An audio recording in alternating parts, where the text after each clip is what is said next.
ಈ ಒಂದು ರಾಸಾಯನಿಕ ಕ್ರಿಯೆಯನ್ನು ಗಮನಿಸಿದಾಗ ಇಲ್ಲಿ ಹೈಡ್ರೋಕ್ಲೋರಿಕ್ ಆಮ್ಲ ಇದೆ ಹಾಗೂ ಸೋಡಿಯಂ ಹೈಡ್ರಾಕ್ಸೈಡ್ ಪ್ರತ್ಯಾಮ್ಲ ಇದೆ. ಈ ಒಂದು ರಾಸಾಯನಿಕ ಕ್ರಿಯೆ 10ನೇ ತರಗತಿಯ ಆಮ್ಲ ಮತ್ತು ಪ್ರತ್ಯಾಮ್ಲಗಳು ಪರಸ್ಪರ ಹೇಗೆ ವರ್ತಿಸುತ್ತವೆ ಎಂಬುದನ್ನು ಕಥೆಯ ಮೂಲಕ ನೋಡುವ ಒಂದು ಪ್ರಯತ್ನ. ಪ್ರಸ್ತುತಿ ರಾಜು ಭೂಶೆಟ್ಟಿ. ಕತೆ ಹೀಗಿದೆ. ಒಂದು ಅರಮನೆಯಲ್ಲಿ ಆಮ್ಲ ರಾಜ ಹಾಗೂ ಪ್ರತ್ಯಾಮ್ಲ ರಾಣಿ ವಾಸಿಸುತ್ತಿದ್ದರು. ಆಮ್ಲ ರಾಜ ತುಂಬಾ ಹುಳಿ ಮತ್ತು ಕೋಪಿಷ್ಠನಾಗಿದ್ದ. ಆದರೆ ಪ್ರತ್ಯಾಮ್ಲ ರಾಣಿ ಜಾರುವ ಮತ್ತು ಸಾಬೂನು ತರಹ ಸ್ವಭಾವದವಳಾಗಿದ್ದಳು.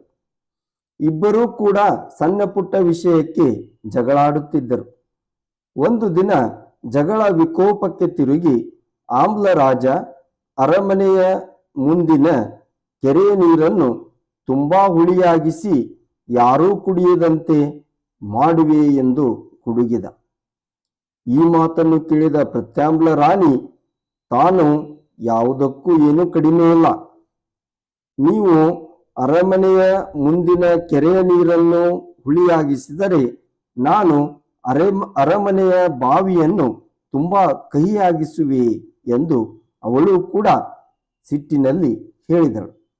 ಇವರ ಮಾತುಗಳನ್ನು ಕೇಳಿ ಮರಗಳು ಮತ್ತು ಪ್ರಾಣಿಗಳು ದುಃಖ ಪಡುತ್ತಾ ಚಿಂತಾಕ್ರಾಂತವಾದವು.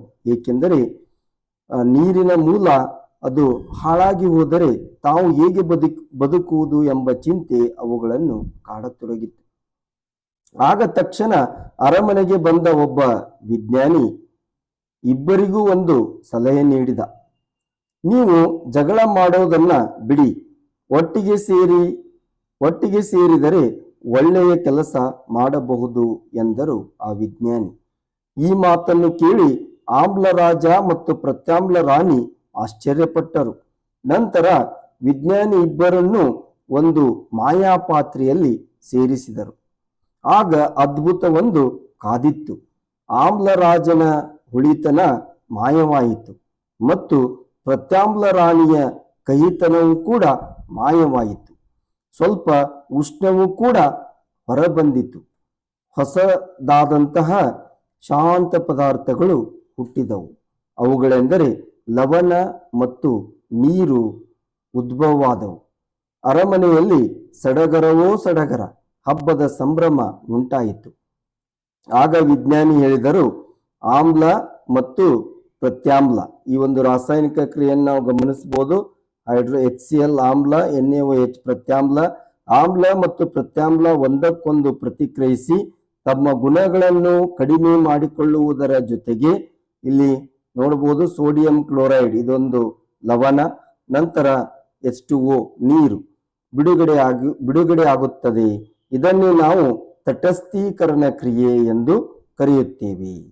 ಕತೆ ಚೆನ್ನಾಗಿದೆಯಲ್ಲ? ಮುಂದಿನ ಒಂದು ವಿಡಿಯೋದಲ್ಲಿ ಈ ರೀತಿ ಇನ್ನೂ ಹಲವಾರು ಕಥೆಗಳನ್ನು ನೋಡ್ತಾ ಹೋಗೋಣ. ಧನ್ಯವಾದಗಳು.